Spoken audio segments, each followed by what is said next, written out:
Okay, so following on from my previous two videos, digging into stress and adaptation, I'm going to talk to you specifically in this video about some practices you can build into your life to really try and take yourself out of that sympathetic state.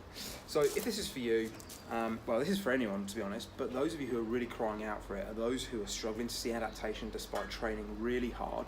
Those of you who know you have hectic lifestyles, maybe you've got a high stress work environment, maybe you're really busy at home with family or social life stuff, maybe you struggle to sleep, and maybe actually you leave the gym chronically fatigued, actually just feeling like crap. Okay, we should be leaving the gym feeling fresh and ready to come back the next day, hungry for more. So I'm going to give you 3 basic things you can do. The first is simply try and meditate every day. Now, meditation seems like this really out there thing to do, but actually it's pretty simple. It is just about mindfulness and taking your mind out of the present stressor. So all I'm going to recommend is that you find 5 to 10 minutes a day, you stick on some relaxing music, or you download a good meditation app, Calm, or I can't remember off the top of my head. Calm is a really good one. And you just find 5 to 10 minutes and just sit with it. Put your headphones in, find a quiet space at home or even at work, get under your desk if needs be, and we just focus on the breath. And they'll talk you through it if you're listening to an app. If not, on YouTube, there's loads of meditation music, sound, sort of compilations, and you can just sit there and focus on your breath. Think about a 3-second inhale and a 10 to 12 second exhale. All that's going to do is just encourage this parasympathetic state. It's not a quick fix, it needs to be done consistently, and it's just about bringing your body down, calming yourself down, and it's a really important thing if we do want to start that recovery from training. That's a great thing to do after training, but I would try and build it in every single day. The second thing that you could do is make a habit of doing some light, easy aerobic work. Now, the best way to do this is just to get out for a walk outdoors, get some sunlight on your skin, and go for an easy walk. If you don't fancy that, if the weather's rubbish, or maybe you live in a city, a really built up area, going to the gym and doing an easy session.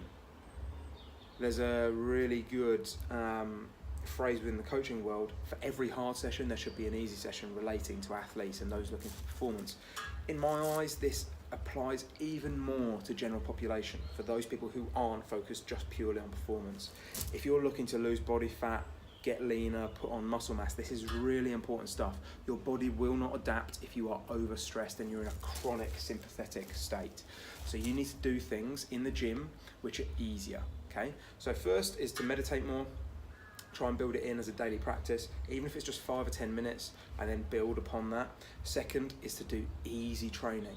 It doesn't mean you're being a pussy. It doesn't mean that you're weak. It means that you're training smart. There's a very, very big difference.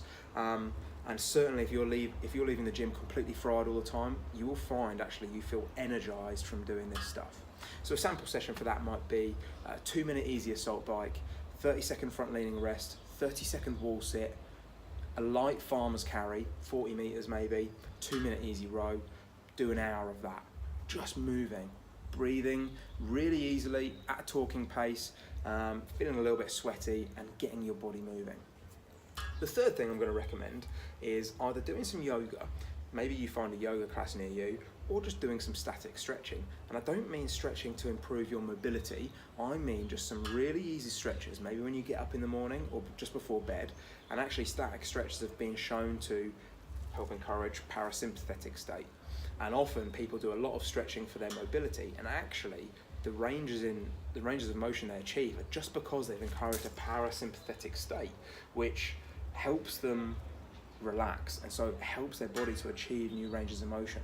Often we're stiff because we're so stressed out, and our lives, quite frankly, can be quite toxic at times. So there's 3 things for you to start doing. Pick one and just try it for a week, and then maybe try building in a second. But for now, just pick one, and make that your focus and your priority.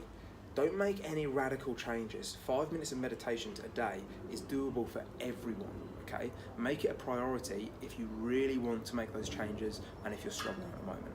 If you've got any questions about any of this stuff, or you didn't understand what I was talking about, please do drop me a line. If you want to watch the other two videos, they're on my YouTube channel. They both dig into a bit more of the basics about stress and why we need to be doing the stuff I've talked about in this video. Thanks for watching, I really appreciate your time, and I'll catch you later.